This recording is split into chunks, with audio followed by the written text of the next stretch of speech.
Are you struggling for consistency in your sim racing? Does your iRating look like a roller coaster? If so, we have good news for you. The way to get more consistent is to first understand what you're doing differently than the professionals. And VRS is the answer. With our competitive subscription, you will have the telemetry, setups, tutorials, and everything else you need to fully analyze your driving. Our data packs and the ability to compare your driving with the best in the world will show you exactly where to adjust your inputs, change your driving line, and shave seconds off of your lap times. And our powerful and precise Direct Force Pro wheelbase and precision pedals are being used by some of the world's best drivers. All these champions agree that VRS hardware is not just the best on the market, it's also priced well below the competition. So if you're looking to upgrade to direct drive and the best pedals in sim racing, VRS is your answer. If you want to get better, get faster, and make it happen sooner rather than later, you owe it to yourself to find out why so many people are switching to VRS. You'll be so glad that you did. Visit www.virtualracingschool.com and learn why the best use VRS.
Hello everyone and welcome along to the Precision Automobile Club Esports presented by Eagle Speed Academy here on Apex Racing TV. We are live from the Autodromo Internazionale Enzo e Dino Ferrari, or Imola for short, for those of you out there that know, situated in northern Italy.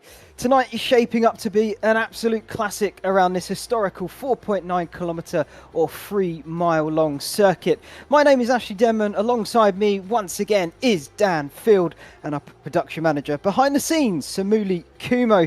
Dan, the Red Bull Ring last time around really did deliver such an amazing race up and down the grid. I mean, tonight, a much different venue, but should deliver some exciting racing still. You got to think that Imola and Austria, they are, and the Red Bull Ring, they are the most far apart circuits can be.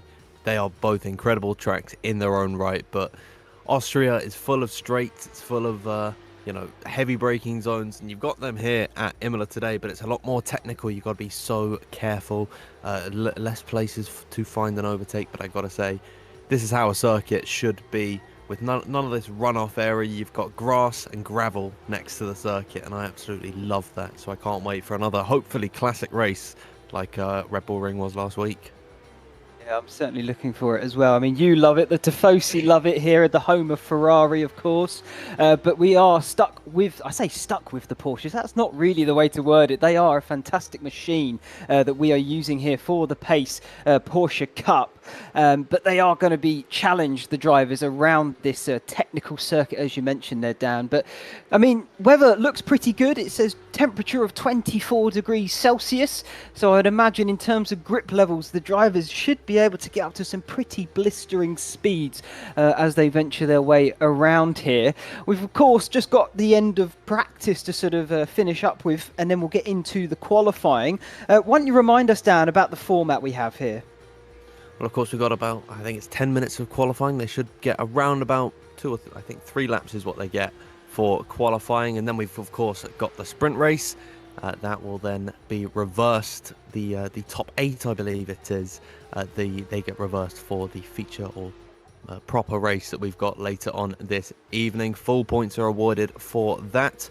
If I can just remind myself, it's 10 points for qualifying on pole, it's 25 points for winning the sprint race, and a whopping 50 for winning the main race later on tonight. So you got to really set yourself up well for that big main race, because that's where all the points are made to be had. Certainly is. And speaking of points, why don't we have a look then at the table from last time? Here is your pro category. Mamasi, of course, won both the sprint and the main event. He is topping the championship there with maximum points, 85.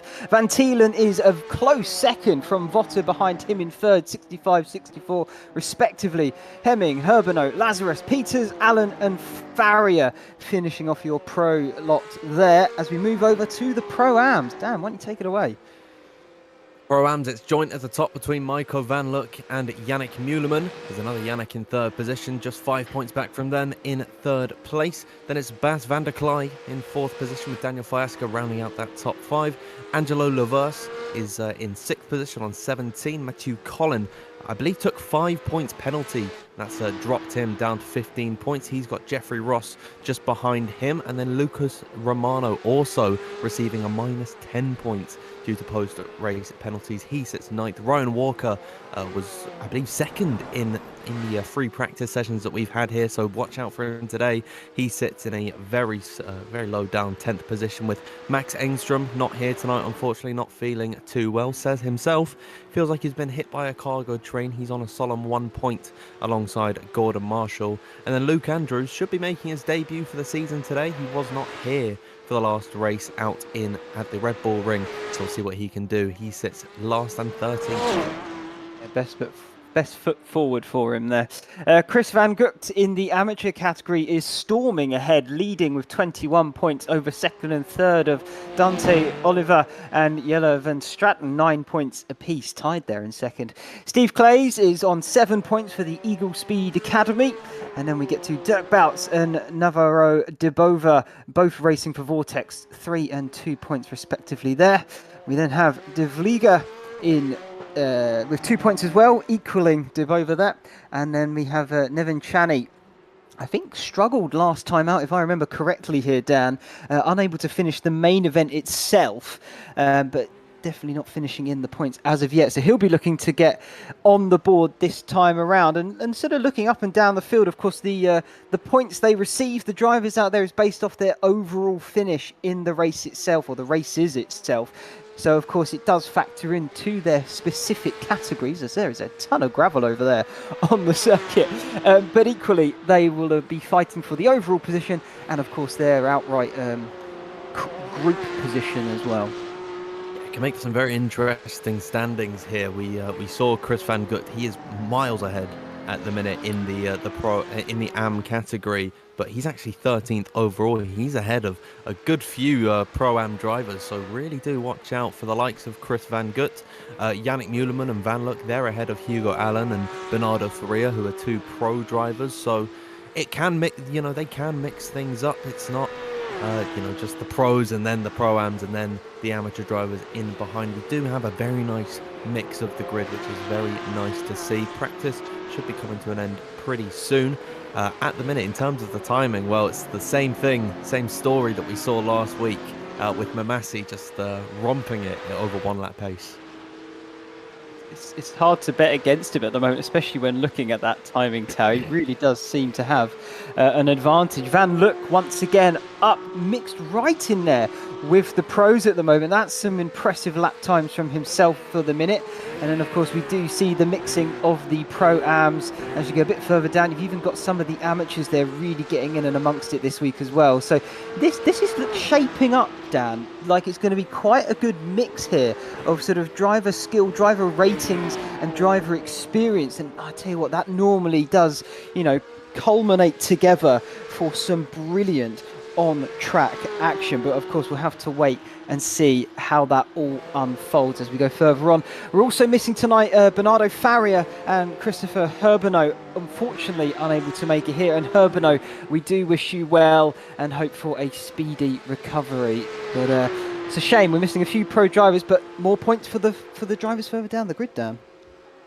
Absolutely, it really can change things and how they shape up, particularly in the Pro-Am category, because you would imagine that those top 9 places, now only 6 of them, I believe. Although, no, I think there's someone missing from the timing tower. We are missing just 2 pro drivers today. So that means there should be 7. So Van Look, he is confusing me at the minute, Van Look.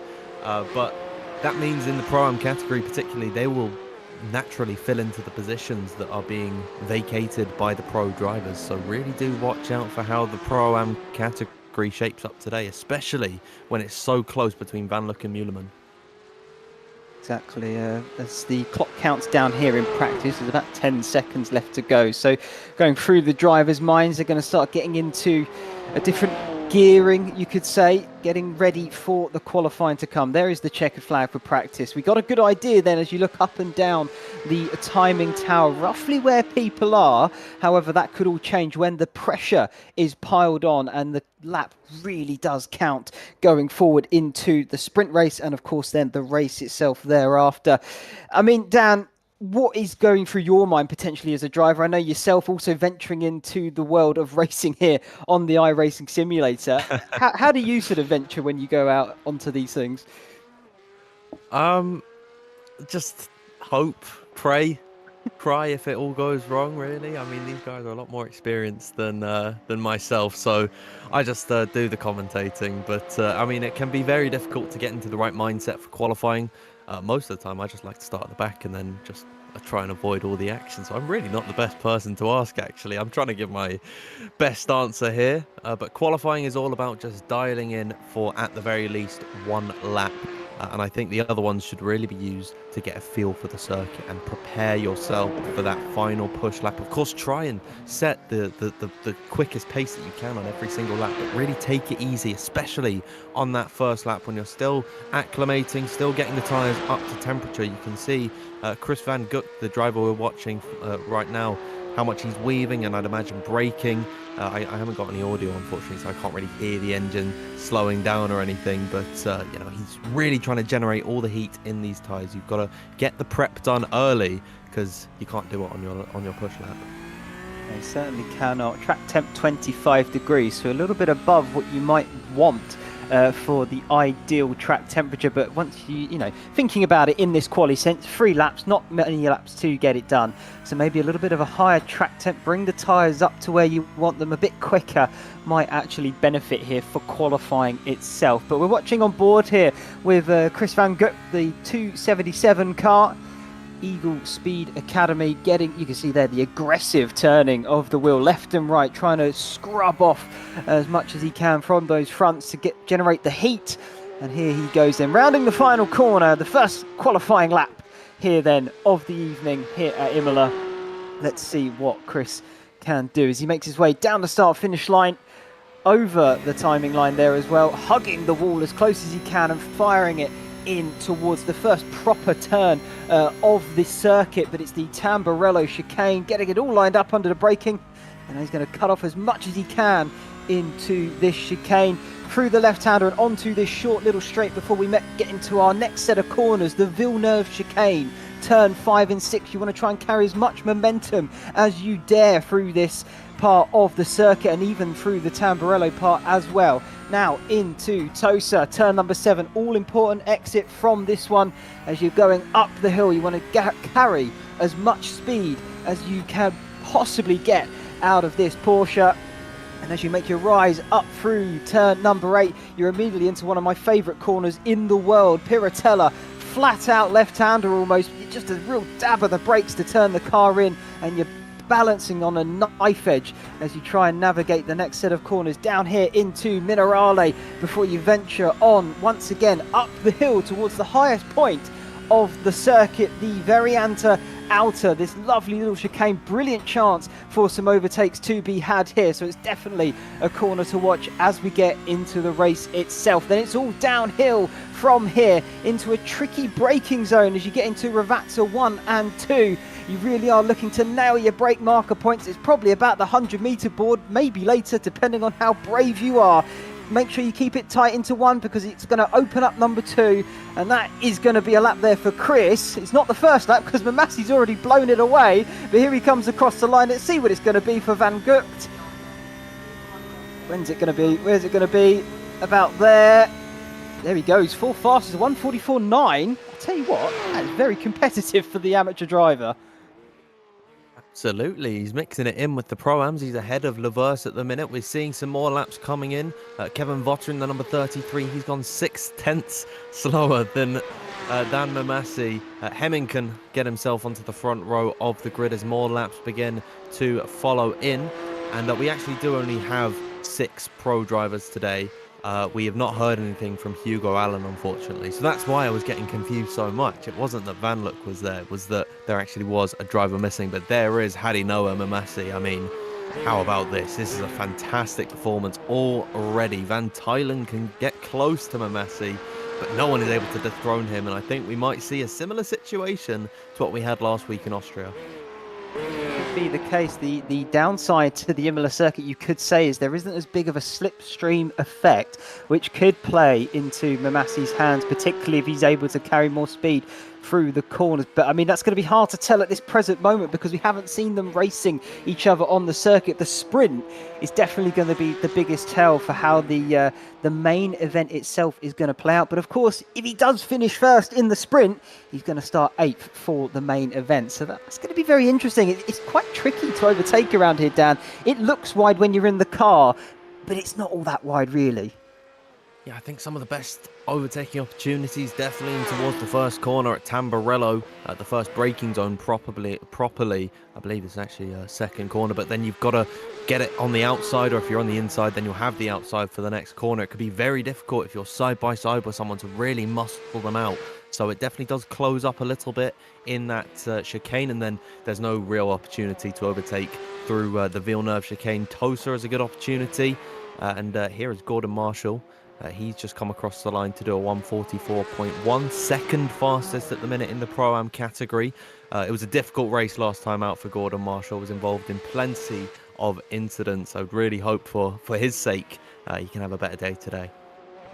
He'll be certainly looking for that redemption story, but qualifying at the moment, certainly doing the business. Not long now then for everyone to finish up all of their lap times. But they're certainly looking very competitive out there. I mean, from Pro down to the Pro-Am, a little bit of a jump, but I mean, you're kind of almost expecting it in a way. But then from there, my word, is it tight at that sort of point on the grid. Virtually anything separating them. As look at Van Thielen hustling that Porsche out of Tamburello, now into Villeneuve. He really is pushing it as hard as he can there. This must be his final run at it. Let's see what he can manage, as he is 4 tenths down currently on Mamassi. It looks like Votter and Hemming are done. Let's see if Lazarus can improve on that as well in this pro category. Absolutely, I think, well, Lazarus, where is he? He's headed through the final sector now, I believe. This is down in towards Ravazza 1 and 2, so he'll be the next one to come across the line with a lap on the board, finding, I believe, an improvement in that first sector, as through Ravazza 1 and 2 to get the power down as early as you can. You really want to maximize the circuit here, as he will approach the line now, currently or just about 6.5 tenths down on Hadi Noah Mamassi. The only way is up here in the pro category for him. He's 500ths to the rear of Hemming. He'll come across the line, find an improvement, but it's not enough to get himself above 5th position.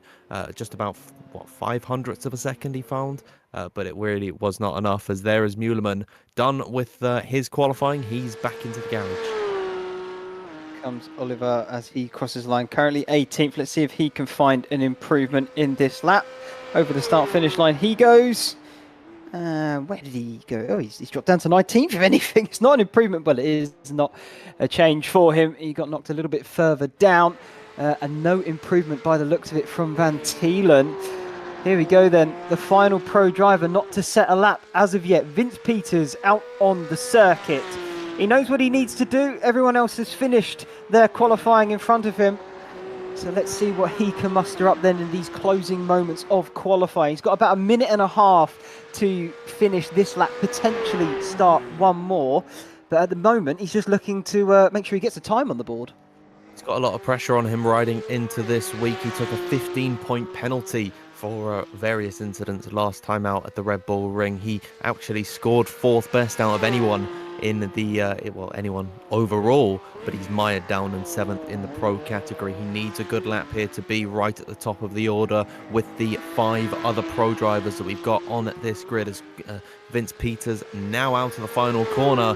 What can we expect from him? It's a 1 minute 42.964 to beat from Hadi Noah Mamasi. No one has been able to get close to him. Can Vince Peters be the one to challenge him for pole position? It doesn't seem like the timing tower's updated. I wonder if he's actually beginning his lap now. I wonder if it was invalidated potentially, dear. Dan, pushing the track limits a little bit too far and beyond. And now I'm not sure he's going to even have enough time to get round and finish this lap. Maybe we'll have to double check the rulings here, but I think we're being told this is 3 laps. So Vince Peters, I think he's going to start at the back of the grid. Wow. And this is a circuit that is notoriously difficult to overtake on. We were talking about a couple of the overtaking opportunities, but you've really got to give it a fight with all the other drivers. So this will be a difficult race for Vince Peters. Luckily, he can try and make his way up in the sprint race, and then the results from that are carried over into the main race. But it's going to be a difficult uphill battle for him. Yeah, it certainly is going to look that way. It's a real shame for him because we know he's got the pace. It's just a matter of unleashing it, but clearly pushing it a little too hard on his flying runs and just skipped over the potentially the white lines. But I believe if we have it, let's have a look at our grid. Mamasi will take another pole position. He'll be very happy with that one indeed. Van Thielen's going to line up alongside him there in second. And then for the second row, we have Votter and Hemming, followed by the third row of Lazarus and the first Pro-Am of Muleman. Andrews and Van Look will take the 4th one, and 7th and 8th, and Danish and Marshall is going to be 9th and rounding out your top 10. Colin and Ross is 11th and 12th. And as we go a bit further down the order, Ryan Walker and Chris Van Gucht in 13th and 14th. What a result there for the amateur driver. It almost feels like dizzying heights for him, but no, he'll be very happy with that indeed. Lewis and Fascia is 15th and 16th, with Van der Kai, I believe, 17th, and Dirk Boots is 18th. Romano and Oliver 19th and rounding out that top 20, and then Deboa and Clays 21-22. Verstraeten, De Vrijler is 24th, and down at the back, Nevin Charney and Vince Peters. Dear oh dear, Peters has got a lot of ground to make up for. It's going to be a very difficult race for him today. I feel like he's definitely going to struggle. It's one of those things, like we said a minute ago, it's so tight, it's so twisty, and it is not wide at all. And when you've got a full grid lining up in front of you, trying to find those little gaps, just a sniff, that's all he needs, and he'll pounce on it, but it's going to be so difficult to get it right. Absolutely. We're just gridding up now. I don't believe there's a formation lap or anything, so we should just be going straight into the race very, very soon. And I think we might be on the precipice of starting here. Certainly looks that way. There's the red lights at the top of your screen are about to come on now. 9 laps around this circuit of Imola. The lights are about to go out. There they are, and off they go, racing down towards turn number 1. Mamasi looked like he got the start he needed. Van Thielen tucks in behind, and Botta following suit. This is going to be a battle of the slipstreams as they make their way into Tamburello for the first time. Mamasi covering it off gracefully and hanging on to that lead into the first couple of corners. Van Thielen has no option but to follow the cars further down the order. Hemming has lost a little bit of ground. Mühlmann up to 5th, and then the rest of the pack following through, jostling for positions. Ross just losing a spot to Danish there, but I think Danish has been struggling here from the start. Cars going a little bit wide off the circuit. That's Marshall, Gordon Marshall, into the gravel here at the beginning of this sprint race. He's lost a little bit of ground, but picking it back up nicely. Now they've got to really find their way to get within single file, because it's so difficult to go side by side in towards Piratella. These guys clearly haven't got the message. Here's Ryan Walker. There's a touch from, I think that was Colin, making contact with him there. He's got to rejoin as safely as he can. And we've just seen Vince Peters in the blue and yellow Williams livery already up to 17th position after starting 26th. He's had a dream start here, up 9 places, now breathing down the back of Van der Clyde to make it a lucky number 10. What a start he's had in towards the Variante Outer down the inside, and he's up to 16th already. Fantastic getaway from him. You could just see the difference in confidence from the braking zones for Peters here. He's absolutely able to send it on the people around him now. The amateur driver Van Gook up next. I wonder how this is going to pan out for Peters. He probably feels he's got it done and dusted before it's even been attempted.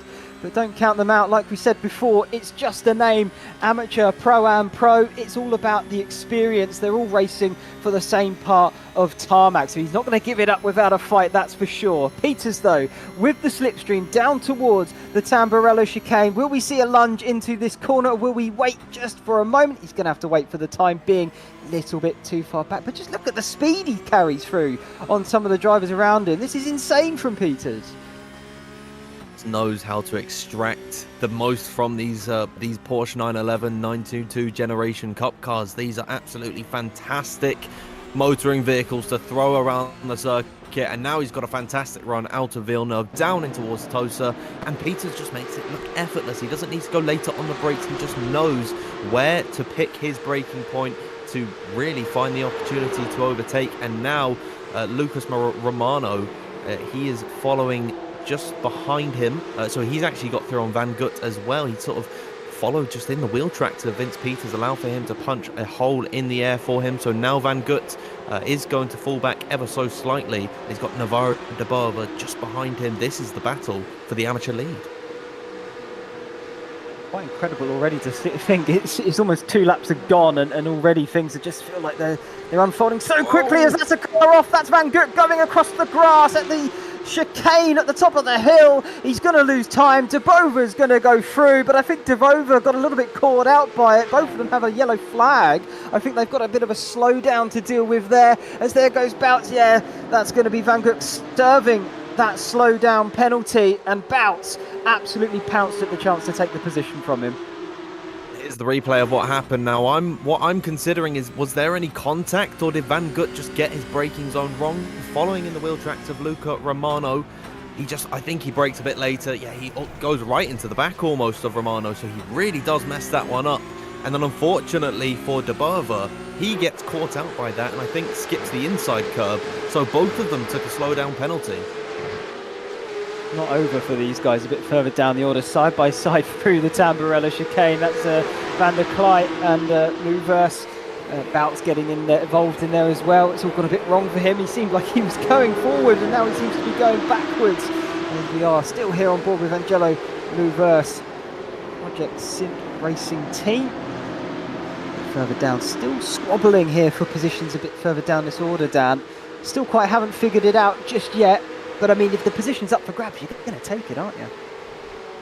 Absolutely, and you've only got 9 laps to get it done. You know, it's not like the main race later on tonight where you've got a lot more time to breathe and really go for your opportunities. You've got to get it done as soon as you can. Here is Steve Clays, once more the Eagle Speed Academy owner, I believe he is.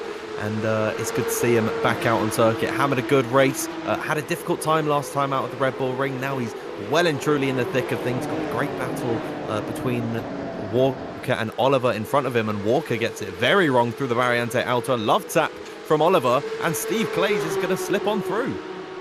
You just see from the entry there from Steve, he really was lining it up for the exit, and well, it absolutely played into his hands because the two in front of them side by side got a little bit of argy-bargy going, and he just flips on through. Easy as you like. Brilliant move there from Steve Clays, and great awareness when you think about it. Brilliant stuff. This is a man we haven't seen much of so far, Dan Mamassi. He's out front, but I tell you what, he's not pulled away with it like I think we were maybe predicting here or thinking about was going to happen. Only 7/10, and Van Thielen is very much keeping him within range. He's not run away with it. It's going to be a lot more of a dominant performance for Mamassi, but here is still a battle for position. This is Luke Andrews making his debut. Well, welcome to Season 3 of the Pace Porsche E-Cup. He's off at the gravel, and they're still battling up ahead of him. Muleman and Van Luck. These are the top two guys in the Pro-Am category, level on points at the minute on 35. Every single position matters for them, and they're side by side in towards Piratella. And Yannick Muleman in the 193 is able to muscle out Maiko Van Luck for the time being, and in towards Acqua Minerale. What a beautiful language Italian is, because in English it just means mineral water. They go through very nicely indeed, and Maiko Van Luck, he will remain in position, but after what we saw last time out 2 weeks ago from him, don't imagine he'll give this one up too easily. Really won't, and yeah, Italian just rolls off the tongue, doesn't it? The one driver I am keeping my eye on in that little pack there, just behind this duel we're seeing between Van Luck and Muleman, is in fact Peters. He's managed to catch right up to the back of this little train going on, and I tell you what then, he really is not far off the back of taking the front of the Pro-Am category and getting right onto the back of the pro drivers once again. It's absolutely fantastic what this man is able to do at the hands of a Porsche Cup car.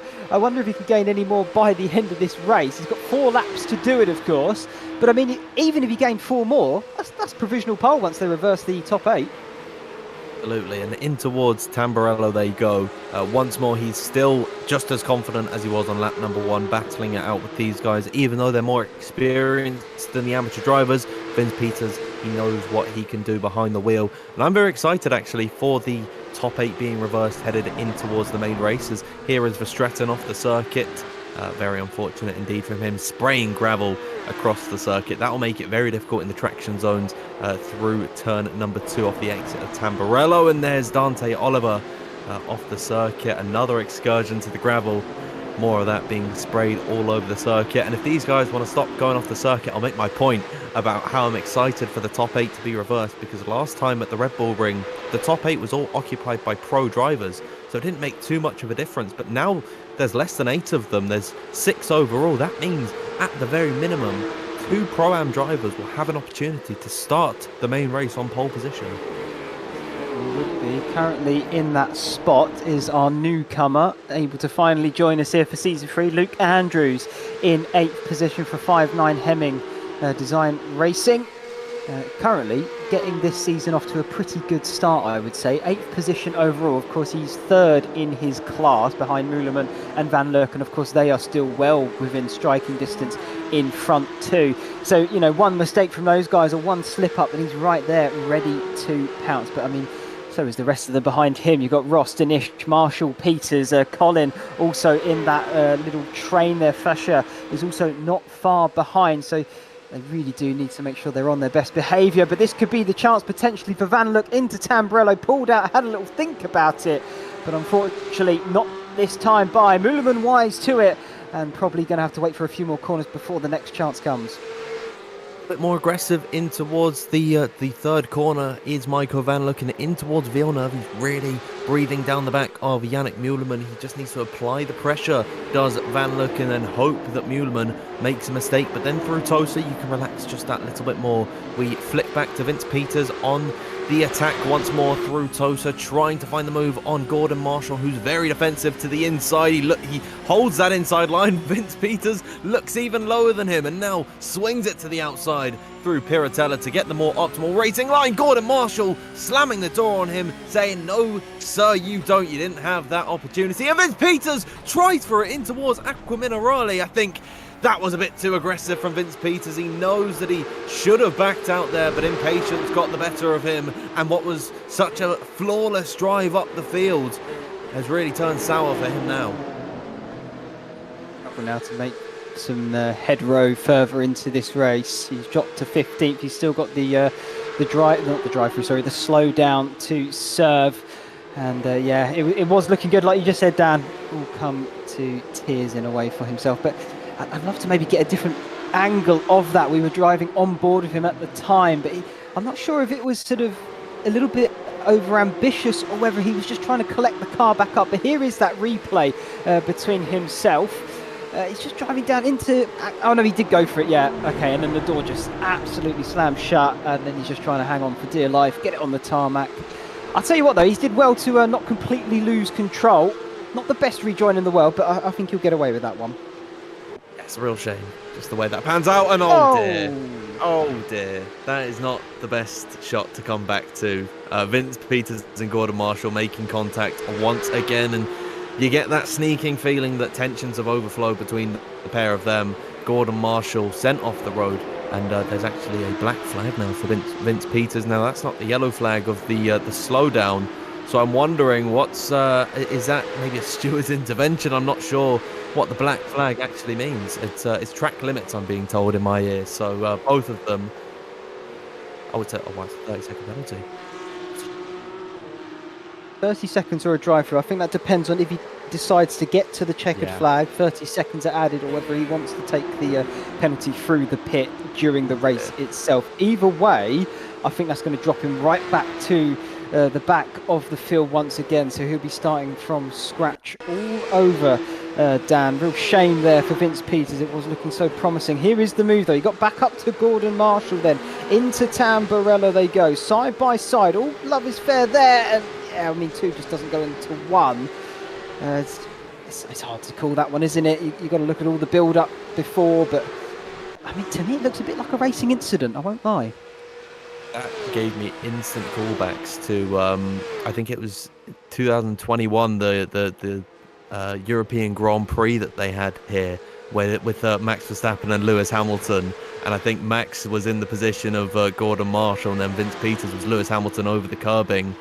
I kind of get the feeling that Gordon Marshall is a believer that, you know, if I'm ahead and that's my corner, I can sort of shove you off, and, you know, it's kind of arbitrary, these rules that we've got. So we'll see what, you know, if there's going to be any steward's intervention. But for the pair of them in this race, they've both got a drive-through penalty or 30 seconds towards the end of the race. So both of them, just this one's in the bin completely.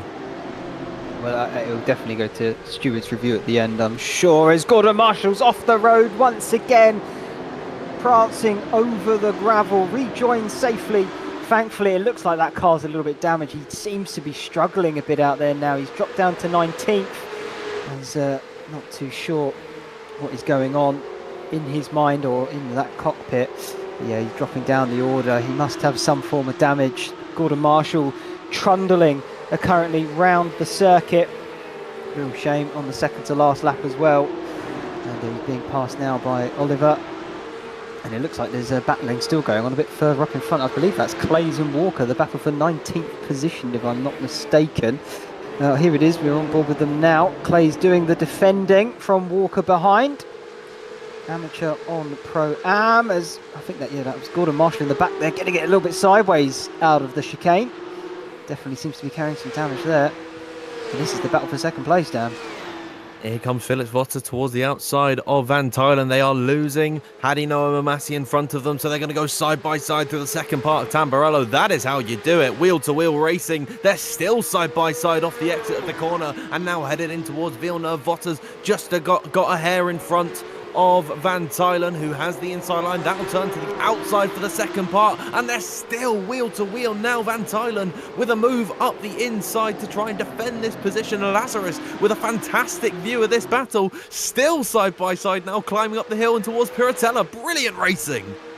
I've got a feeling this is going all the way to the final corner. Mamasi could just dart off down the road, and this is going to be the battle for the few podium spots here in the sprint race itself. That's wide from Van Tuylen as Votter tries to prance his way through. Lazarus just trying to follow as best he can. Votter through, Van Tuylen losing the position. Only a few corners left now to see if they can pick any more up from all of this. Votter second, Van Tuylen third, Lazarus hanging on to fourth for the time being. A little look there from Van Tuylen into into the chicane at the top of the hill. Now it's all downhill from here. Who can get the best of the braking into Ravazza 1 and 2? Votter with track position. Van Thielen with all the aggression, no doubt. He's going to have to do it the long way around. Votter to the inside. Will we see the switch back?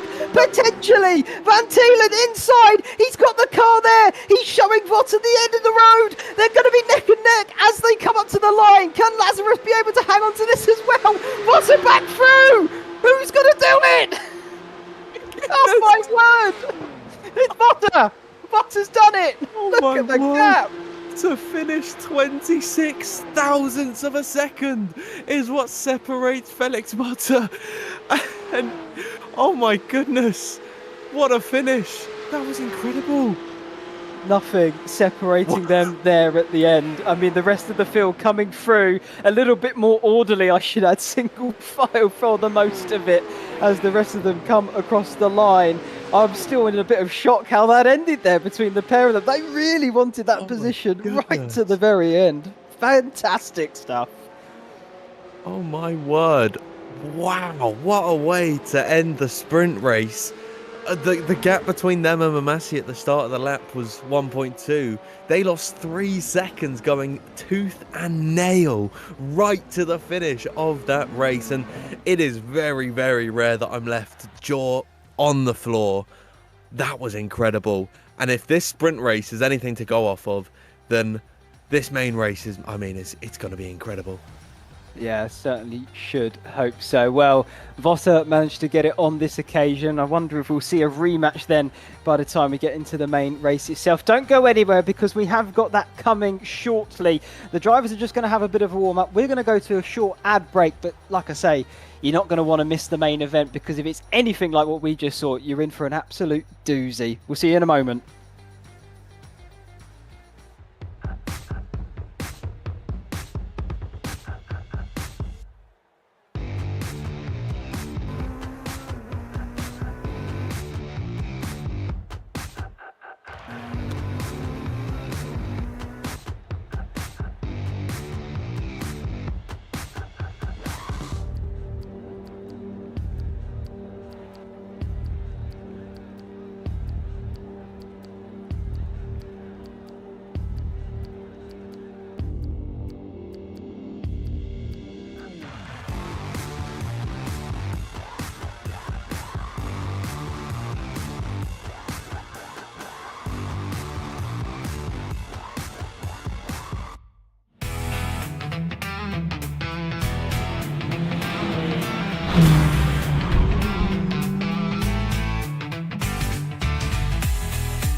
Welcome, welcome, welcome back. What a thrilling end we just saw to the sprint race here for the Pace Porsche Cup. We can now go through the results of that and confirm the final order for things there.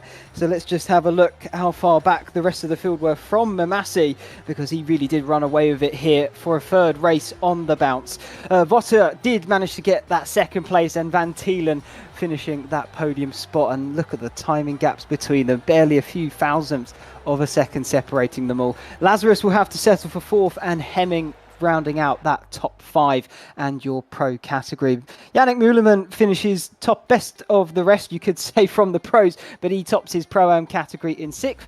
Luca Andrews gets his debut off to a pretty good start as well. He'll be happy with 7th there, and Van Look having to settle for 8th. Jeffrey Ross is 9th, and Yannick Danish is rounding out that top 10. And then we get to Mathieu Collin, Debova, Van der Klei, Lou Wurst, Clays will be happy with 15th there as well. Ryan Walker 16th. Oliver is 17th. Bout 18th. De Vlieger 19th. And Nevin Charney 20th position. And I think getting on the points list as well. Peters had to finished down in 21st after serving that penalty in the end. Verstappen 22nd, Gordon Marshall, Faischer, Romano and Van Kurt after an absolutely sensation in qualifying, finishing all the way down at the bottom in 26th. What a rotten bit of luck for him there. He'll be looking to bounce back in the main race. Oh, I still haven't got my breath back, honestly, after that sprint race. I am nervous, to say the very least, for how this one's going to pan out. It was an incredible showing in just 9 laps at Imola, and I think this is really reinforcing that these Porsche 911 Cup cars are some of the absolute best in the world for wheel-to-wheel racing. That was enthralling for an entire lap. We saw side-by-side action. I can't wait for this one to get going. No, it certainly looks like it. I'm pretty much hoping for a repeat, if I'm being honest, because it's going to be brilliant action all the way from start to finish. But I mean, like you say, the Porsche Cup car itself, it really is a fantastic bit of machinery, and of course everyone is in the same car, and I think that's really what brings this series to life. Is it's a level playing field from a machine standpoint, and it really is all about what the driver can bring to the table, what they have hiding in their back pocket or up their sleeve, potentially a pair of aces, who knows. But either way, by the time you get to the checker flag, all the cards are on the table, and it's a case of seeing who has that full house or a royal flush even. Of course, the latter being the better. But you know what I mean? It really is exciting, and it really is a fantastic series. And who'd have thought you'd get that all at Imola? A circuit notoriously difficult for overtaking and side-by-side battling. Look at how close you are to imminent death along the outside of that circuit. If you put a wheel wrong, and you know how sensitive these cars are to all of the changes in grips, you can see yourself spearing off into the gravel and into the wall. And they managed to do it, and we saw great racing throughout the entire field. And here is the grid for the start, and this is what we were talking about. That top 8 being reversed leaves 2 Pro-Am drivers on the front row of Michael Van Look and Luke Andrews, and that will make things very exciting. Certainly should do. Well, why don't you take us through the rest of the grid here, Dan? Well, here we are then on the second row of the grid. It is once again another Pro-Am driver in third in Yannick Muhleman, and Miles Hemming starting in 4th position. It's an all-pro third row of Corey Lazarus and Jentel van Tylen, and then Felix Votter finishing second in that sprint race. In 7th with Hadi Noah Mamasi, your winner of the sprint, being relegated to 8th for the start. Then Jeffrey Ross and Yannick Denish round out your top 10 on the 5th row, and Matthew Collin and Navarro de Boerva. What a fantastic result from him in 12th position. I don't believe we're going to be able to get the rest of the field going, as here we are with the lights.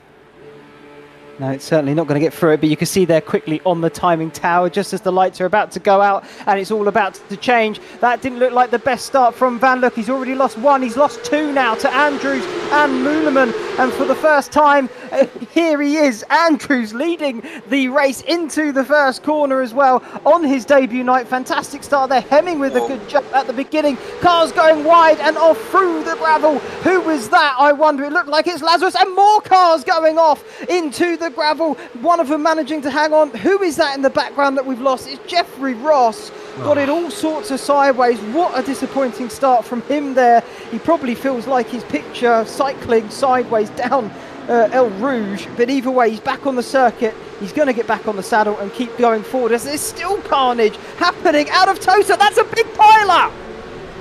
Oh, can they all avoid Felix Votter, who's stranded in the middle of the road? Navarro de Boerva, after a fantastic result from him, winning the amateur category in the sprint race. He is right down the order. There is Yannick Muhleman starting this race in 3rd position. He is now down right at the back of the field. Dante Oliver, another incident for him, and a terrible rejoin from him, spinning, almost spinning. I think that was Dirk Bootsy hit there. That was a real shame from him. We see the meatball flag for 3 drivers, one of them being Felix Votter. Here is the replay. The car in focus is that number 33, the neon green, blue and purple car. It was an incident in front of him, and there was nowhere to go. And then just a touch from, I think that was Michael Van Look, getting just a slight touch from him there, and that was a real shame. A big incident. Luckily they all avoided him there, but yeah, real shame to end off the first lap like that. It really was just a passenger at that point. I mean, we've lost 3 drivers in Dubova, Votta, and the last one I just missed off the bottom of the timing tower there. But either way, chances are they're not going to get back into this, unfortunately. But looking forward to the drivers still in the race.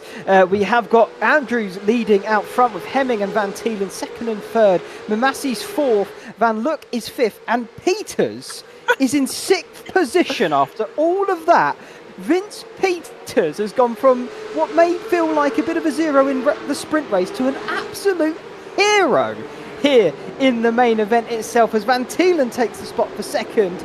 Few more cars off in the back, and it's still carnage here. I'm still trying to work out exactly what is going on. We've got Nevin Charney doing really well for the amateurs. He's just lost out to Lazarus, but still up in 13th. Mamassi now on the move as well, makes his way into that podium spot, getting that off of Hemming, and now looking further forward to try and gain some more. It's been a great start from Luke Andrews at the front of the order. He has just been able to run his race. It was a 1-2 for 5-9 Hemming Design Racing for a little bit of time, but unfortunately Miles Hemming, his namesake, he has been relegated to 4th position. But Vince Peters, to go back to him, he started this race in 21st position, and on the first lap he's made his way up into 6th place. That is unprecedented. That is incredible. Had he known Mamassi, I think he is going to be so relieved that he was able to avoid all of that carnage. It really was just a lottery if you were going to be involved in that or not. He could have easily been in Felix Votta's position. Unfortunately for Corey Lazarus, down in 12th position, he lost that lottery. He has been involved in the accident, but it looks like he's able to still keep going. Maybe a slight bit of damage somewhere for him. Who knows what's going on with Corey Lazarus, but he is still running. I think that's the main thing in this race. So rounding off lap 3 then, we can see who is still in this race. Oliver now exiting pit lane as well on your bottom of your screen there. But we have Andrews leading, Van Tielen second, Mamassi third, Hemming, Van Look, Peters, Collin, Van der Klaaert, Walker and Marshall, your top 10, as that is now for Stratton, finding his way off the circuit and onto the grass. And the amount of gravel that is now on that tarmac, I wonder if the drivers they're really going to have to think about factoring that in as they make their way around the circuit for the next few laps, because it's going to take a few laps to clear it all, as this is for the lead. Van Tielen down the inside of Andrews, up to Piratella, and outbrakes him into the entry of that corner. Has Andrews got an answer to this? I don't think he's going to on this occasion, as they now make their way down to Minerale and up towards Arianta Valter once again. I think Van Tielen's going to cement that one now. Seems to have the superior speed over Andrews, but for 2 and a bit laps for Andrews, felt like he was on top of the world, and no doubt if he can hang on to this, he's going to have a real good result. I think he's got some good pace in comparison to Miles Hemming, his teammate, his de facto teammate for the evening, given that they are a part of the same team. But still, had he known Mamassi, he knows the pace that he has got behind him. I wouldn't be surprised if he sort of lets him through, similar to what he did with Van Tielen. There wasn't much of a fight from Luke Andrews there. Maybe he was spooked being on the inside through Piratella. Maybe he just wanted to let Van Tielen through because he knew the pace that he had over him. And now headed in towards turn number 1 and in towards Tamburello for the 4th time in this race. Had he known Mamassi, doesn't seem like he's going to be all that close to make a move, but in towards the first corner they go. I think Luke Andrews kind of invited him up the inside, say, yeah, you can go on through. And Mamassi up to 2nd position after starting this race in 8th. Absolutely. I mean, this is now where things are going to get very interesting indeed, Dan. We've got Van Tielen leading and Mamassi in second. This is normally the other way round that we've become accustomed to at this point. But however, the tables have finally been turned and reversed. And so now we can see how this affects Mamassi. What can he do in getting past Van Tielen? Because now the defender becomes the attacker effectively, don't they? So it's going to be interesting to see how this is going to pan out as we go deeper into this race. Only lap 4 of 18, so got a long way to go. But nonetheless, exciting stuff already happening. You've got to say it's the beauty of the reverse grid order. It's that you get battles like this. You get to see Mamassi overtaking a Pro-Am driver in Luke Andrews, and Luke Andrews finding himself in a podium position. And that is just the beauty of it. They wouldn't be able to do this if they were qualifying, because everyone is racing by themselves. It's simply them, you versus you in qualifying. You've got to put the best lap that you can, but then put yourself into a reverse grid race. You've got to work your way up the order against drivers who are slower than you. at least in the previous race, so it really does shake things up quite nicely. Luke Andrews is struggling to keep pace with Mamasi and Van Tielen. I wonder if Miles Hemming has got the pace. Maybe there'll be some sort of team orders, or maybe they're in a Discord call and they're just going to agree not to fight each other too hard, because if not, these two are just going to romp away at the front of the order. Those Peters on Van Luck, I was just saying that looking like that's shaping up quite nicely, and it's going to be as easy as you like for Vince Peters into Tamburello, past Van Luck now and up to 5th. He'll be looking to charge on ahead to see if he can catch any more drivers and a few more positions. Potentially some are still up for grabs, but we'll have to wait and see how this all unfolds. But really impressive start from Vince there, and he'll be looking to capitalise on it. Van Luck, he's certainly looking to keep the momentum up. Of course, he is tied for the Pro-Am category as it stands, but I mean, with Mühlmann way further down the order and struggling in this race from the earlier collision, as that's Hemming passing his teammate finally. Andrew's not fighting it either, but he's further down the order. He's struggled in this race. This is definitely a big opportunity for Van Luck to try and cement a bit of a gap and a bit of a better positioning in that championship. Absolutely, but maybe he is becoming aware of a new rival in this championship. Luke Andrews, of course, not present for the first round at the Red Bull Ring. We haven't really seen any of his pace that he has for this season of the Pace Porsche E-Cup, and I think we're seeing it in great effect today, running 4th position, mixing it in with the pro drivers leading for the first couple laps of this race. Michael Van Luck, he can't afford to relax at the minute. Meanwhile, we got a battle further behind. Jeffrey Ross, after spinning at turn at number 1, I think that might have been a bit of a blessing in disguise for him, because he got to completely avoid the carnage that took place down at Tosa. Now Lucas Romano is trying to defend from him in towards Ravazza 1 and 2. There's a nice battle shaping up, as there's been a change in the lead as well. I think that's down in towards Tamburello. Indeed it is. Hadinoa Mamasi retakes his what you can imagine is a rightful lead for him ahead of Van Tielen, but don't think Van Tielen's going to give that one up too easily. He's closing in towards Villeneuve. Van Tielen, I think he needs to pounce right back at Mamasi if he wants to try and keep this battle going further on, because the longer he waits, the more time Mamasi can cement this lead. You can see the gap slowly but surely creeping up.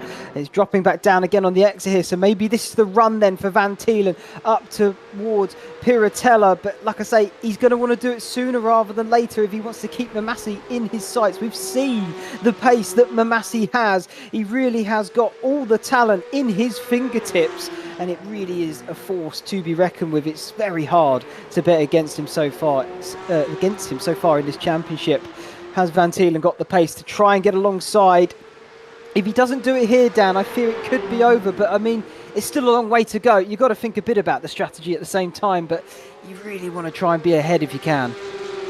Absolutely. I mean, towards the end of this race, we can recall last time to the Red Bull Ring, Mamasi had to fuel save and he almost lost the win of the race because of it. So if you're battling tooth and nail every single lap, you're going to burn up your fuel going side by side for all the corners. You're going to ruin the tyres. If you make some contact, you might pick up some damage, and that can really put you in a vulnerable position later on in this race. But I think Van Tielen, he knows that if he gives clear air to Hadinoa Mamasi in front of him, then he's not going to see him for the remainder of the race. And now the gap is beneath the 10th. Here comes Van Tielen towards the outside line and towards turn number 1. He's got the more optimal run, taking that wider line, but it was great car placement from Mamasi in his number 69 machine. In towards Villeneuve they go once again. Van Tielen looking to the outside line. Mamasi very wisely defending that position very well indeed.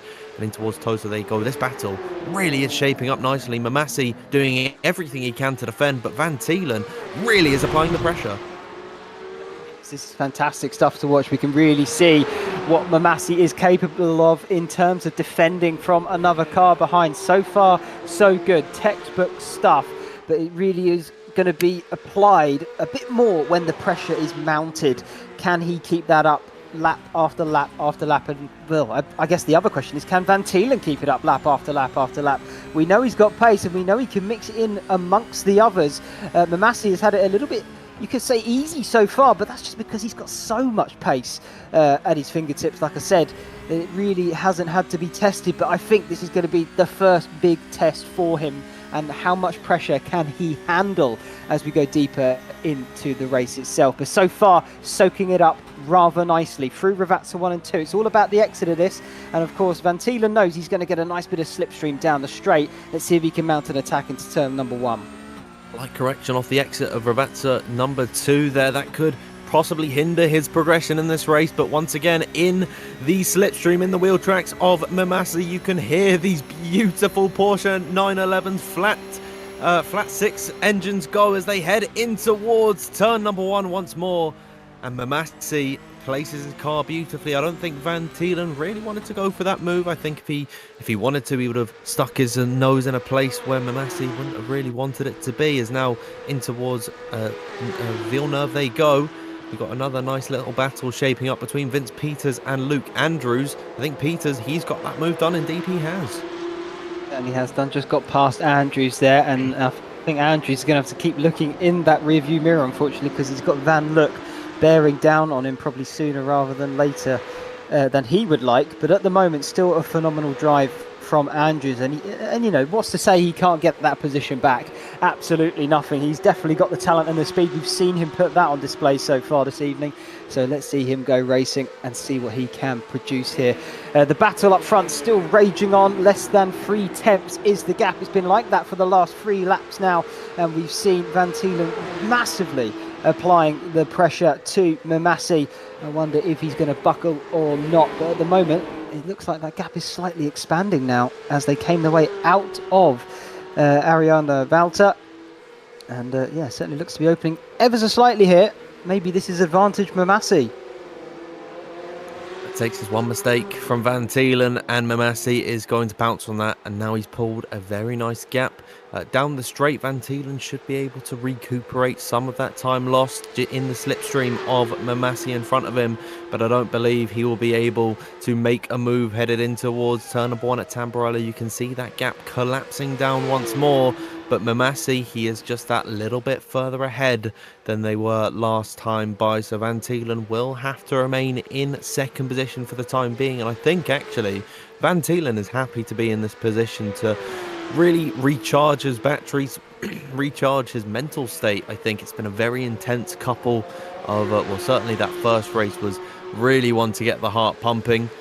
With his battle with Felix Votter on that last lap, he's just got to relax for the time being, as here is a nice little battle shaping up down in 14th position. That's Nevin Charney getting it all wrong and unfortunately being overtaken. What has been a pretty decent race considering he has not scored a point so far this season. Nevin Charney's in a good position in 18th, but he loses out a handful of spots there. It's a real shame. He was up there with Clays in 13th not too long ago, so just sort of struggling here in the midpoint of this race. But nonetheless, Nevin Charney still looking to get some good points on the board and get his championship underway as well. This is Yannick Denish then having to look in his rear view mirrors from Meuleman behind. Of course, Meuleman looking for that recovery drive to see how many points he can regain here in the main race itself. His rival at the moment, looking at it, is going to be Van Look, and maybe even Andrews joining in on that battle as well as we get further into this championship. But for Meuleman, this is about damage limitation and just making sure he can pick up everything he has to offer to him. And just no little mistakes here and there. Just wants to bring it clean all the way home and maximise those points he can.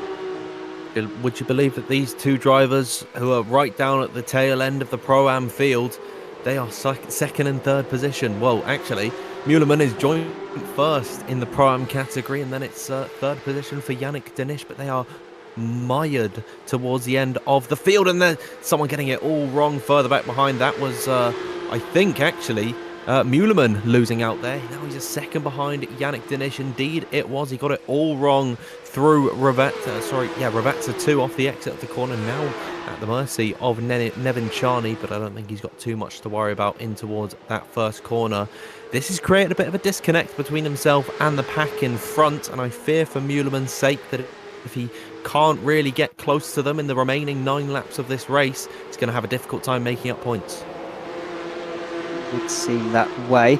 We are now entering uncharted waters as we are past the 9 lap mark, so driver's going to be learning a little bit more about their car, about their fuel, about their tyres, and accumulating all that knowledge together to be able to see how much pace they still have under their right foot. But either way, at the moment, it's looking like it's still shaping up to be a good finish in this event. But things are calming down here, just in the middle part of this race. But I would expect that sort of stuff, Dan, particularly in these GT sort of cars. Really what you want to do is maximise your pace as best you can in qualifying. And if you've got a sprint race, of course, use it all there. And then in the main race itself, if you've got a little bit of a roadblock, they would probably call it themselves. By that, I just mean they're struggling maybe to get past their competitor a little. Just follow them through, wait for them to make the mistake, and then pounce when they do just that. But it's all well and good sometimes doing that. Sometimes you do want to just push forward, though, and that's a hard line to sort of draw for yourself. Absolutely, we've got a nice little battle for the final spot on the podium. Vince Peters, what a recovery drive he has had in this main race around the outside of Miles Hemming in towards turn number 1. He's getting onto the curbing ever so slightly through turn number 2, but the move has been solidified from him. Miles Hemming not really able to give it too much of a fight through turn number 3, and now in towards Villeneuve they go. He's not able to fight that move back. So Vince Peters, after starting this race in 21st position, was able to avoid all of the drama that took place at this very part of the circuit through the exit of Tosa, is now in 3rd position on the final spot of the podium. What a race he has had today after it looked so dire with all the drama that happened between himself and Gordon Marshall, who, by the way, I wanted to give a little shout out a while ago to Gordon Marshall in 8th position. He's had a fantastic recovery drive as well. Started this race in 23rd, up 15 places into 8th. The pair of them really have had an evening of two halves, haven't they? Of course, like you said, the first round not going their way, or the sprint race not quite going their way, but really making up for it here in the main event itself. And of course, this is the one that gives you the big points as well, so they'll be very happy of that indeed, I still think, and considering, like you said, started way down the order and managed to fight their way forward. And there's still plenty of time left as well. We are a bit over the halfway mark here, lap 11 of 18, about to start number 12, but there is still a good chunk of this race left. Who's to say they couldn't pick up any more, because they certainly can do. And you can see there Colin is very much in sort of a striking distance there of Marshall. But as well as looking forward, he has to look back because he's got Lazarus chasing him down.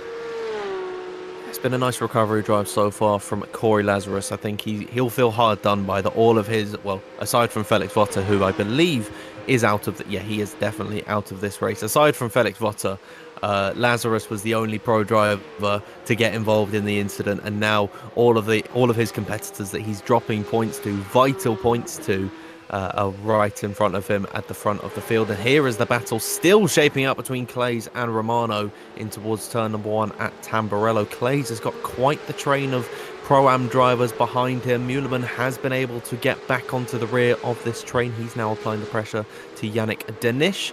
So it's very much an exciting battle that's taking place, but you've got to give props to Steve Clays. What a race he's having. It was a very difficult time in at the Red Bull Ring, and unfortunately he's going to lose this spot to Romano, and Jeffrey Ross with a very lovely switchback there to make it 2 positions lost for Steve Clays in just 1 corner. But he's given it the fight around the outside of Piratella. As I say, he was fighting it back there as we dipped to Nevin Charney, dipped back, and oh no, here goes Steve Clay. He's trying to keep it on the road. He's just about done there, but I think Denish is going to steal this away from up and underneath him. Muleman right there as well, but no, Clay's still hanging on and fighting through into Minerale and up the hill. Brilliant stuff there from Steve. And really is doing an absolute number in this race as well. And this is Muleman now finally trying to get past Denish, as there was a little bit of contact there. Round goes Denish. He's going to have to try and fight his way back onto the circuit. Make sure you get that one done safely. What a shame there for Yannick.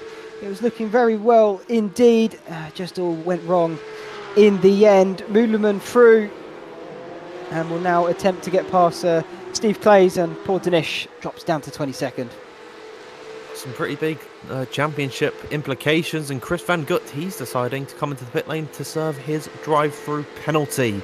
Very unfortunate from him there, but that's actually got, even though we're in round number 2 only, that's got some pretty big championship implications between them. They're just separated by 5 points in 1st position and 3rd. Of course, it's joint at the very top of the Pro-Ams. but I'm certain that Michael Van Look, running in 6th position, second in class, will be absolutely joyous at the fact that his two rivals in the championship at the minute are tumbling over each other down in 16th position. Certainly would seem that way. He's probably not thinking about it all that much right this moment. Maybe when he steps out of the sim rig he's got, he might think a bit more about it. Here's a driver we haven't seen much of this evening. Daniel Fischer, 17th, and just ahead there of Nevin Charney, the amateur driver, chasing down the pro-am driver. Nevin Charney as well here, Dan. He's had a bit of a story of two halves. I mean, the first race really did struggle to get off the mark, but I think he has now got some points on the board. He had a real good start to this main event itself, and he's just lost a little bit of ground later on here. But I mean, all in all, a pretty good showing for him. Yeah, he finished 20th position in the sprint race, and he's been able to make up a couple of spots in this race. And going from not scoring at all in the previous race out, I think he'll be very pleased in his position at the minute. In this main race, the top 25 positions are awarded points, and in that 18th spot that he's currently running in, he'll get a whopping 8 for his efforts, which is infinitely better than his result last time out at the Red Bull Ring. So well done to Nevin Charney. But of course, there is still 5 laps to go, as he is just crossing the line now to begin lap number 14. He's still got 5 laps where anything can happen. Here is a battle once more between Jeffrey Ross and Lucas Romano. These two are very, very busy boys in this race. They were able to get by on clays together, and now they swap positions as Jeffrey Ross makes the move through Tamburello to get himself up another spot. Absolutely. Just looking up and down the timing board, Mamasi, Van Thielen, not much separating those guys still. They really are neck and neck at the front of this, and pulled away from Vince Peters as well. He's having to keep an eye on his rear view mirror from Hemming. Not a massive gap between those guys. In terms of other battles up and down the order, we were watching on board there, I believe, with Ross and Romano. The other one I just picked up on my radar was between Marshall and Lazarus. Not a massive gap between those guys either. So a few battles going on as we're drawing into the closing stages. I think the biggest question on people's minds right now is how's this one going to pan out, Dan? Because Mamasi has really been soaking up the pressure lap after lap, and Van Thielen is not letting up. Absolutely. I think this has been incredible that they've been able to run near enough about, I'd say 12 laps. These two have been leading this race, and they've been nose to tail for the entirety of it. And still Van Thielen is looking for a move, but he's not quite going for it. I think if he wanted to, he certainly would stick his car down the inside. But once again, I just love to touch on how incredible these cars are for racing. We're I think in the 4th year of these cars being used in the Porsche Cup. In real life terms, you know, they've got better chassis construction, aerodynamics, suspension, and they've got new synthetic fuel and everything. And that has just created what is an incredible spec for racing, where you can run right in the wheel tracks of your rival. It is really, really special. We've still got 3.5 laps until the end of this race. Mamasi has won both races last time out at the Red Bull Ring. He won the sprint race here today. Van Thielen is looking to knock him off his perch. 4 in a row to set your mark on the series really would be something for Mamasi. You know, he came into this round number 1 last time, called a decent driver. We picked that up last time. I think decent, as we said, really does not cover this guy's absolute God-given talent. Clearly, just the raw pace he's able to extract from the car is unbelievable. But Van Thielen really is giving him the business this time, sticking with him and making sure he hasn't got an inch to breathe, and that is really mounting the pressure, and that's exactly what you have to do for Van Thielen's sake, at least in his mind.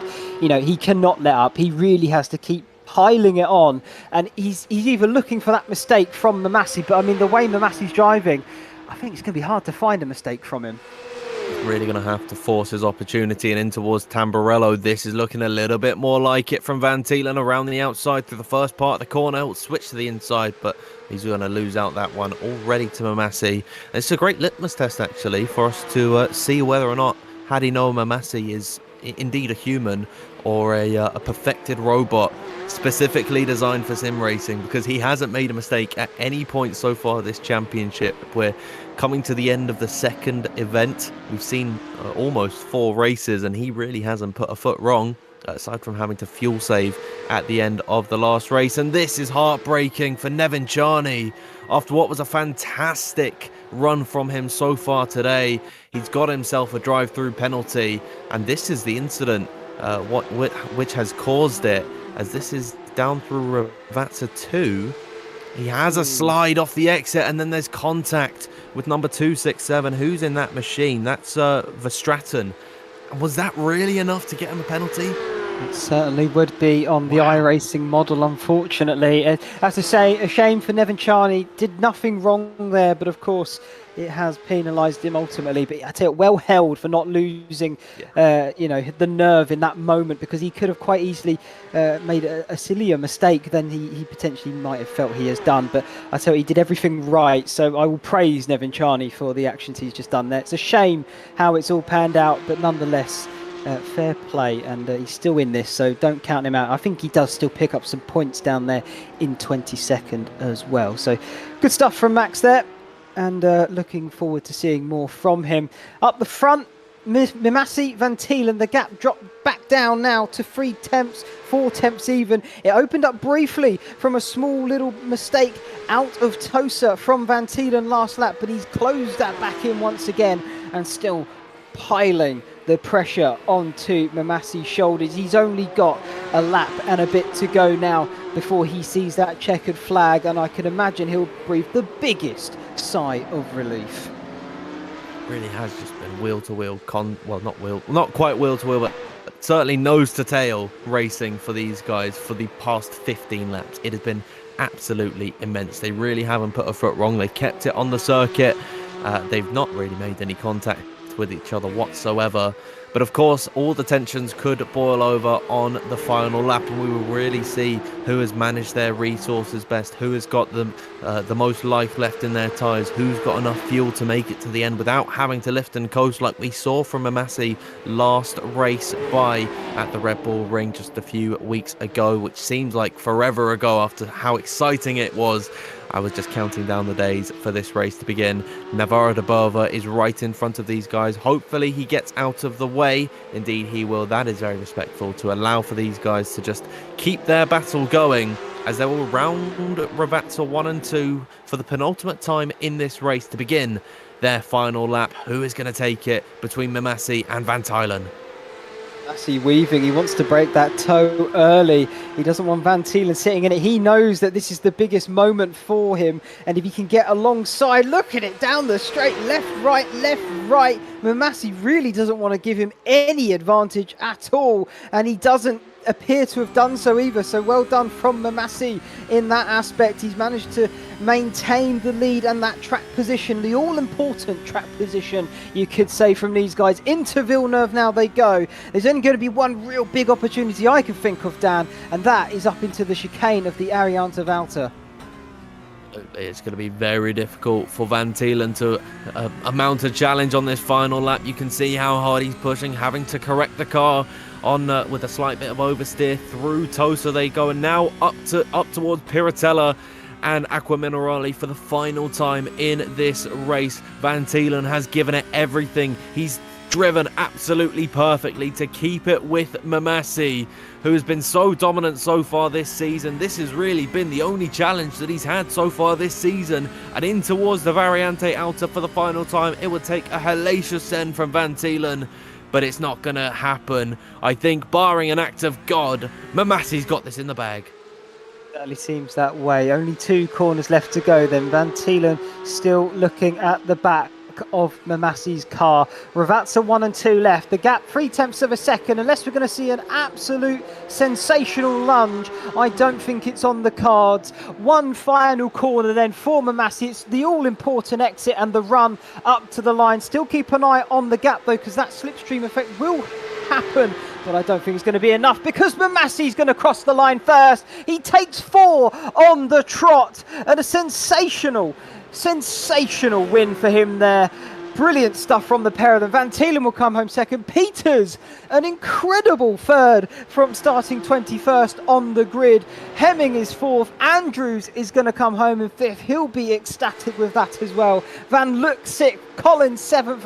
Lazarus is coming home eighth. And this is the battle for 10th between Walker. He's going to do it on the line. Surely not. Walker over the line. I think he just about stole it there from Van der Klei. Certainly looks that way. Wow, fantastic. Even after the 18 laps, it's still all happening. Ross, Romano, Muleman, Clay's home in 16th. He'll be happy with that one. Here's another battle that's going to go to the line. De Vliega, Verstraeten, Danish. Is Verstraeten going to steal it from the line as well? No, not on this occasion. Very close racing indeed, though. My word. How many photo finishes do they want to give us? I've counted 3 that we've seen. And given how deep this field is, I wouldn't be surprised if it's more. How about that for a race? Just an event overall. I'm really struggling to decide which one was more enthralling and exciting. Austria or Imola. I really can't decide. Nevin Charney, after his drive-through penalty, my heart goes out to him, honestly. It's 17 incident points to get a drive-through penalty. I think he got the off-track and the combination with a 4X in the iRacing's no-fault system. Real shame there for him. But wow, just wow is the only word I can describe what we witnessed today. Yeah, I mean, I have to agree, if I'm being completely honest with you, Dan. And like you say, it's really tricky to sort of see or to choose a difference.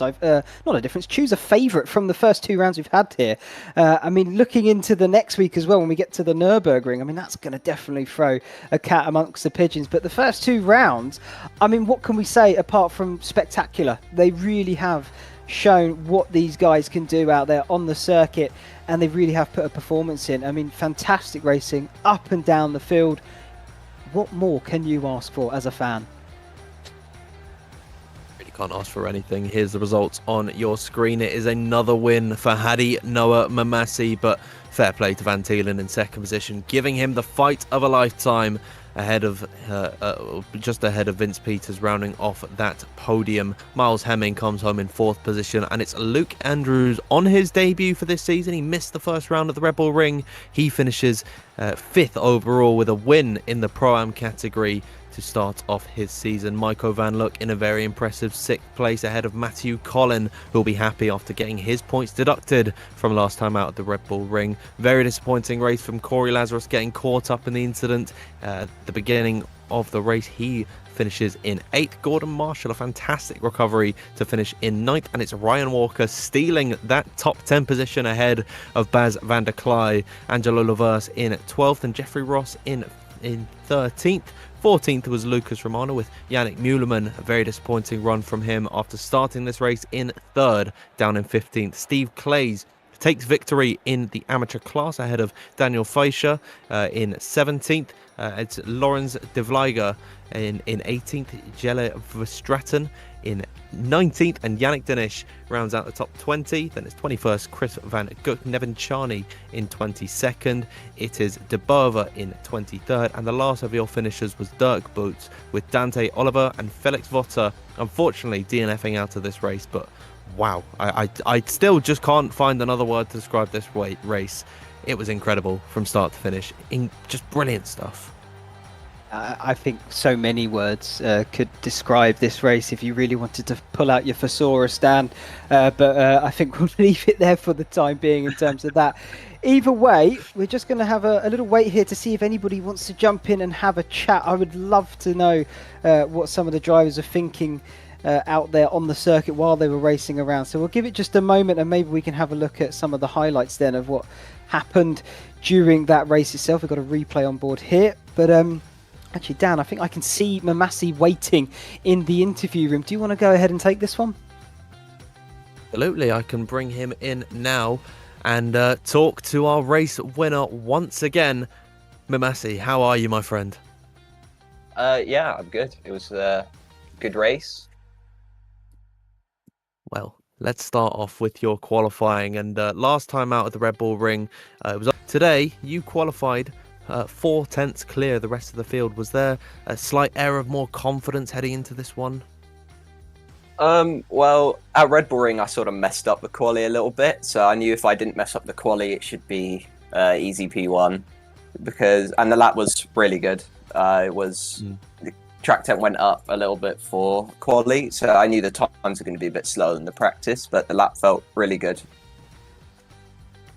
Yeah, well, it was enough to get you pole position by quite some margin, and the sprint race was very straightforward. Winning that put you in 8th position to start the main race, and then all hell broke loose down at Tosa, I believe it was. Talk us through what was going through your mind as you had to weave your way through that. I was just hoping I didn't get collected, really, because and then it would have been really bad for the championship, and luckily I didn't manage to avoid it, and yeah, it was just quite straightforward after that.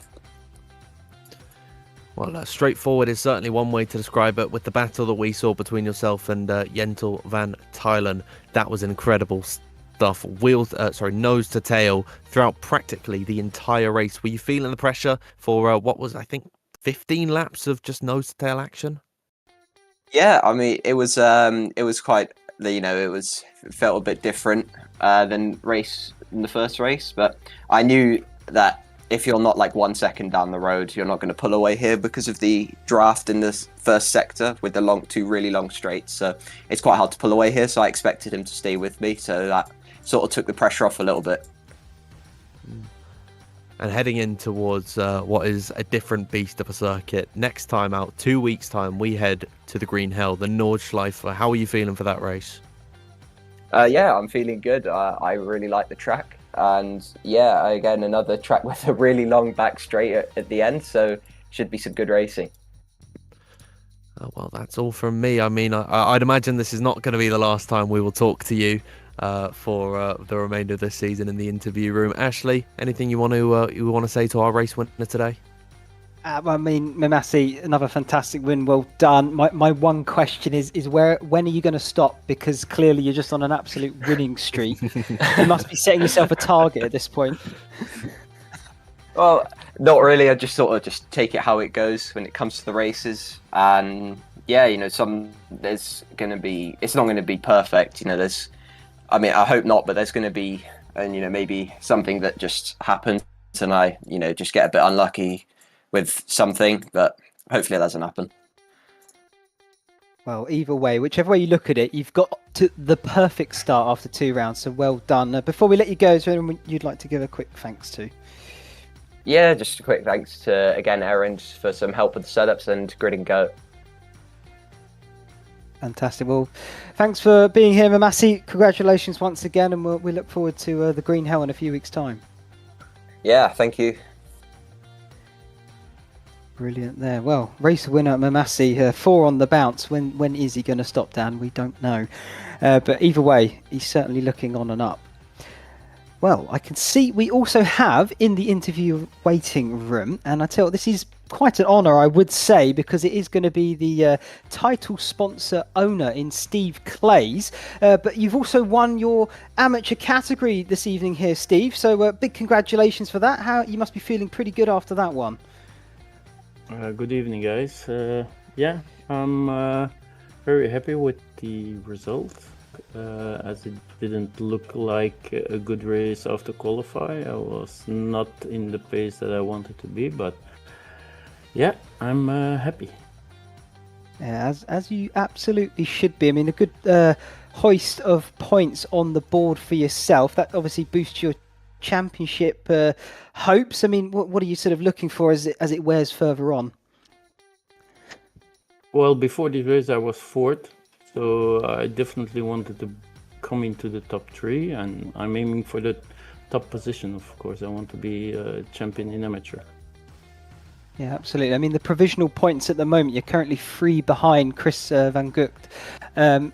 Definitely should be on then in that sort of aspect. I mean, how about looking into a few weeks' time, Nürburgring, the Green Hell? Are you confident in that track? Not really, so I really should practice a bit more, but yeah, anything can happen there. And it's gonna be, I guess, more lonely race, not as tight as here.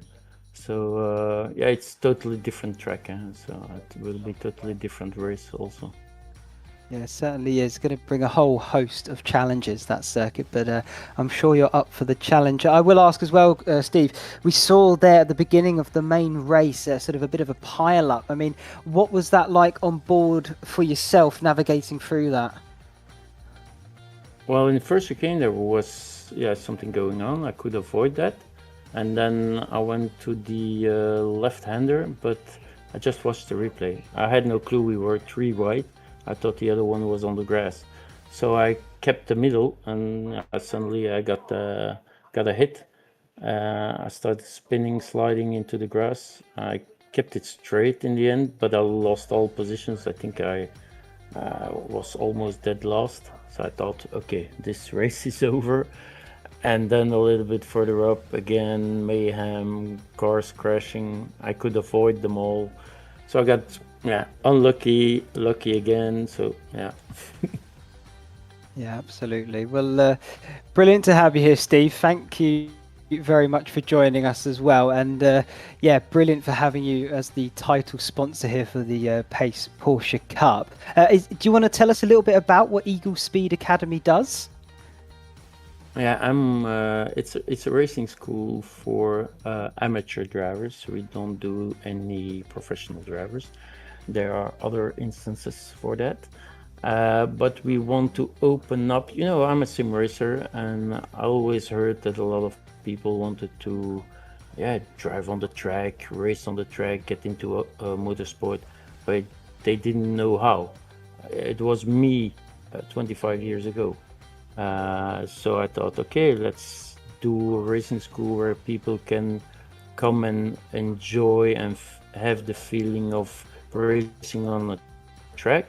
And it depends on you how far you want to take it. I got a lot of clients that just come once and they drive on the track and then they never show up again. And then I have people who do track days more often, and they just want to do it in a safe way, on the right way, and we coach them. And then you got clients who want to pursue a racing license and get further and further and further.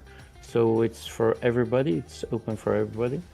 And we mainly focus on the Fun Cup series because I really like it. It's like the Porsche Cup in small. It has no weights, no traction control, no ABS. It drives like a big kart. It moves a lot. It's very, how should I say that? It's not a boat, it reacts immediately on the track. But I also do private coaching in anybody's race car, whatever it can be. I'm coaching for RSR Spa also. So, but in my racing school, it's the Fun Cup. Fantastic. Well, thank you very much, Steve, and thanks for being the title sponsor as well. It's brilliant having you on board here. And once again, congratulations on your class win this evening. Hopefully we'll see you here in the commentary booth once again. Is there anyone you want to give a quick thanks out to before we let you go? Well, I want to give a shout out to my teammates. Some got lucky, some got unlucky. It was a tight fight, and wanted to say thank you for being here, for supporting the team, and showing Eagle Speed Academy the colors. Absolutely brilliant. Well, thank you very much, Steve, and we'll let you crack on with your win and your celebration. Okay, thanks. See you next time. Bye bye. See you. Bye bye. Well, Dan, that is I think going to be about it then for this evening here for the Pace Porsche Cup. That's going to be all we've got time for. Any final thoughts from yourself? How are we looking forward to the Nürburgring in a few weeks' time? Well, I'm just more excited than I've ever been for an event, because I was waiting for a couple of weeks for this one, and now I feel it's gone a bit too quickly, and I just want more and more Pace Porsche Cup action. It was incredible from start to finish today. But the Green Hell, the Nordschleifer, is a different beast, and it really is going to separate the true sim racers who put in the practice from the casual fans. So you got to watch out for that one in 2 weeks' time. Yeah, certainly do indeed. Well, yeah, don't go too far then. That will be on the 27th of October, Nürburgring. It's going to definitely be an interesting one to watch. From all of us here, though, on Apex Racing TV, that is all we're going to have times for. So we do appreciate you watching. If you did enjoy everything, don't forget to give us a little subscribe. We always do appreciate it. Myself, Ashley Denman, my partner in crime, Dan Field, and Samuli Kumo, keeping everything running smoothly behind the scenes. Thank you all very much for watching, and goodbye.